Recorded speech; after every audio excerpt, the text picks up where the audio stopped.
This is me talking about really how I got here. Because the big question I get asked a lot is, well, how come you're coaching CEOs, right? You've not been a CEO yourself. How did you go on this journey to be doing what you're doing now? It's probably worth me starting back at the start to give you some ideas about why I'm here now. So my background, I studied neuroscience at university. So I've got a strong background in psychology. And that's always kind of stayed with me, that psychological background. My mum was a psychologist. And then I took that background in psychology, didn't quite know what to do next with it. I toyed with an idea of doing a PhD in neuroscience, but it wasn't quite me. It was all around brains of snails back then, and that wasn't very exciting. So I went and I became a teacher. I retrained and I was a teacher, mostly to kids, hence the Mr. Joe. And I taught very young ones, so 4, 5 and 6 year olds, which was wonderful. I really loved that part of my life. I did that for a few years. I really enjoyed working with the really young kids, and I learned quite a lot from that, you know, how to do this, how to speak to camera quite confidently, and how to kind of rally a group of quite intransient young'uns. And that's kind of stayed with me, really. Following teaching, I retrained to do a master's course because, again, the internet was getting popular. I looked at a master's course, and the master's course I did was kind of a 2-header. It was called Human Communication with a minor in computing. So the idea was around human communication and how we communicate with each other and how technology can support that specifically. And that really then led me to a career in user experience. And I went into research primarily initially, research and understanding the world around. And research was great. Again, taught me how to speak to people, how to be curious about where and what people were doing, why they were doing things, the kind of motivations behind their behaviour. I must have conducted, 500, 600, 700 user research interviews over the course of my research stuff. And what was interesting is I started to work for sort of larger and larger corporations, and my teaching came back to the fore. So most of the teaching I did was actually internationally, it was abroad. And I started working with Marriott early on in my career, eBay as well, around the same sorts of time. I was working for a consultancy. And they were interested in international expansion. You know, how do international audiences differ from the home US market? Because I'd been working internationally, I had a strong idea about what the differences were. And that kind of, I suppose, inbuilt ability to understand why I was not the same as other people in the world. Teaching definitely taught me that. Teaching kids definitely taught me that. Teaching internationally definitely taught me that. My master's taught me that.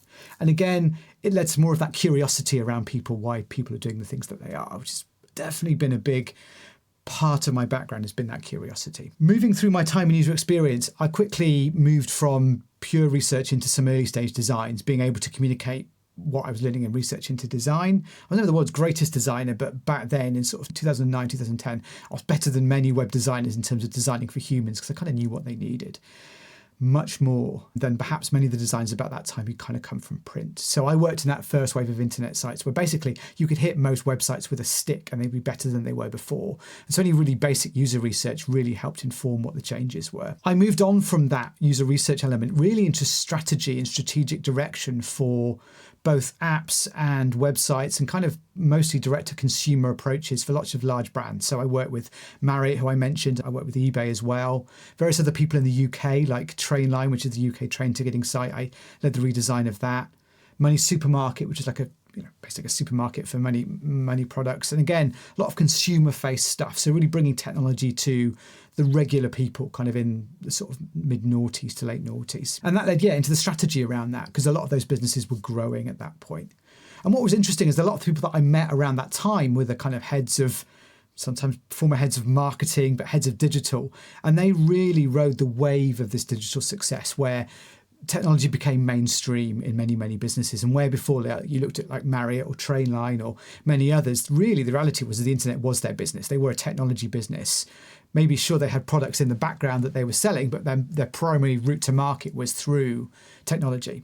And so I often kind of worked with a lot of clients as they were climbing up that ladder of success. As the website and digital technology was more successful, so were they in their career, and that kind of helped them move up the ladder, and often they enjoyed working with me, so that kind of stuck with me. Fast forwarding a fair few years into this, so I was doing a lot of strategic stuff, particularly for older, more traditional businesses, lots of bricks and mortar businesses like Clark's Shoes and other more traditional retail and consumer businesses. I started doing a lot more B2B stuff, sort of around the mid-noughties as well.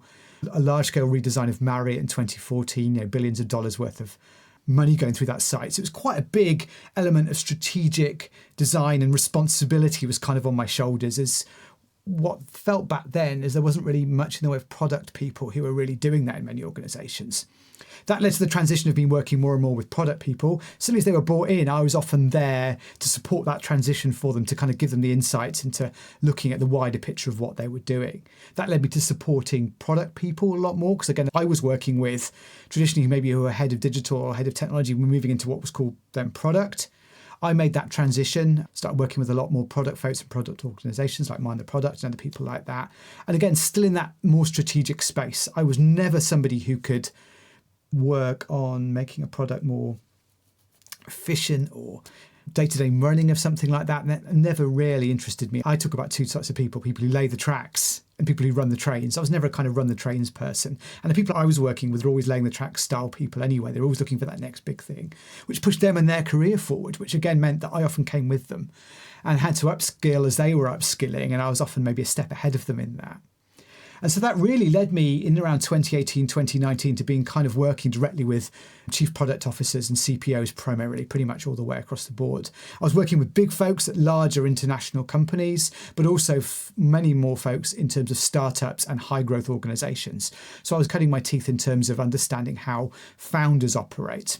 Around that same time, I started my own startup, which was absolutely exhausting at the time because my daughter had been born and, having young children and trying to be running a startup as well as running a consultancy was exhausting, and it really kind of took it out of me.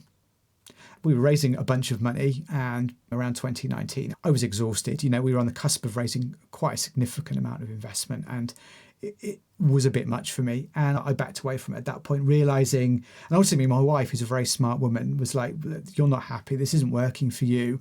I don't like you as you are in this entrepreneurial place. I think we need to kind of shift and change gears a bit. And maybe it's time for you to step away from this. And she was absolutely right. I was absolutely exhausted, right at the top of my consulting game, right at the top of my game as being a founder. Everything was on the outside seemingly quite successful, but I was not doing very well in any way. Mentally, physically, I was a complete mess. And it was such a challenging and really difficult time for my family and also for me. And that led me to a point around early 2020. Hey, we all know what happened then, of thinking, I just need to go back to basics. And COVID hit. And I did really. I went back to kind of much more bespoke consultancy of working on direct product. And it was called product strategy. The reality then it was business strategy, because for most tech businesses, their product strategy was their business strategy. And so I worked a lot more with the CEOs around their strategic approach. And what I started to notice around that time was there were lots of things not happening in organizations. So there was the strategy and there wasn't action. Well, the action wasn't quite matching the strategy or vice versa. Maybe there was a strategic visionary vacuum. Maybe there was an action vacuum. But whatever happened, it wasn't even. Stuff wasn't happening. There wasn't that follow through. Hey, I've got a great idea. We should do this. Yeah, let's do it. And it gets done. Right. On the surface, quite straightforward. But I found it quite frustrating that stuff just simply didn't happen. And what I started to understand and started to see was all of the unique business problems that I was seeing were actually ultimately human problems. And it led me to look back on my experiences from psychology, from teaching, from all the research that I did to get curious about, why is stuff going wrong all the time? Why aren't things going and flowing the way that they should? And so I learned quite quickly how to identify what challenges were, what questions to ask to find the root cause of a problem. And looking back, really, that had always been my superpower, was looking at and following my curiosity as to why something wasn't working, or understanding how something could be way better than it could be right now, and helping people to get there and making sure that thing happened. So uncovering blockers and challenges and overcoming them, but also equally going, hey, this could be so much bigger than it is now. Maybe we could do this. And really, that's the journey now I take my clients on, is that. And so it felt like a very natural thing to do in 2020 to go, do you know what? I'm not in my sweet spot. I'm not in my zone of genius working with product people. They're not the people ultimately who have the impact, who can make the decisions, who can get the really important things done. Product people on the whole don't and often aren't visionaries. And there's nothing wrong with that. They're amazing executors, and that's the way they absolutely should be. But I wanted to work with the folks who are really having that higher vision and wanting to create that larger impact in the world. And so that's what I did. That's the start of the things I started to talk to people about, right? I started to ask people about, well, what is it you want to do? What is your big goal? Why aren't you getting there? What's standing in your way? Is it you? Is it the team? Is it the organization? It's all of them. What needs to change for your vision to be a reality? And I started supporting people in terms of doing that, realizing at some point along the way that was actually coaching versus consultancy, which is my initially thought that it was.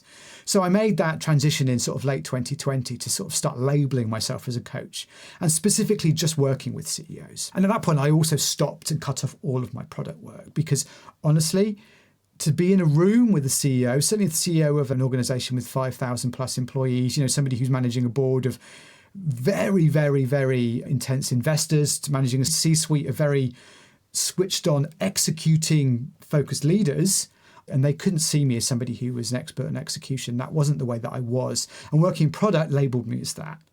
And so I had to make a stronger choice to give away a lot of what I'd done before, kind of the practical, tactical stuff that I'd always really used to get stuff done was the things that were actually going to hold me back in terms of working with the CEO. I couldn't work with the CEO if they thought I was an executor. Then I needed to be a visionary at the same level as them to be able to look them in the eye and understand really what it is they were trying to do and support them in terms of that. And related to that, it also brought a lot of my teaching stuff back as well. Having that ability to feel comfortable in that room, maybe when you're not. Again, working with a group of sort of 36-year-olds, frightening at first. Again, similarly working with a extremely successful CEO who's probably a multimillionaire, who's managing billions worth of resources and thousands of people. You've kind of got to stand up and be connected with that human and be able to hold a mirror up to them to say, hey, do you like what you see here? There's some good bits and there's some bad bits, but stuff's got to change here. And that took a lot of courage that I got from really my teaching. Even if perhaps that wasn't there underneath, I could certainly project that and have that ability to be able to be comfortable in that room with that individual. To be that person who's kind of there and trusted by them to help support them in difficult and challenging situations that they're in. Really, what I bring to that is kind of frameworks around the difficult people problems. So why aren't people doing the things you want them to be doing? Why aren't the humans enacting the stuff and the change that you want? Looking at both them as a human and the people they're working with as humans and helping them give them, I suppose, the frameworks to deal with that kind of stuff, as well as really asking them the difficult questions and helping them to understand when they are perhaps believing their own bullshit or drinking their own Kool-Aid. Again, that came a lot from my research background. It's kind of understanding when people are saying the things that they want you to say or they want you to hear. And that's not something you want from a coach. You want somebody who's a coach to say, is that really true though? I know that you say that, but is that really something that you believe? And to start unpicking the human behind really the CEO. And that's a lot of what I do now. So that's a kind of very rough story of me. I hope there was some value there in terms of how you can see my journey to come and looking at really what my strengths were along that journey that helped me figure out what the end point was, which again is the place that I'm at now. And equally, if I'm somebody you want to work with, you can see a lot around where I came from to help understand how I can work better with you. So really, thank you for watching this. I really appreciate it. And I hope you've learned something from it. All right. Thank you. Bye-bye.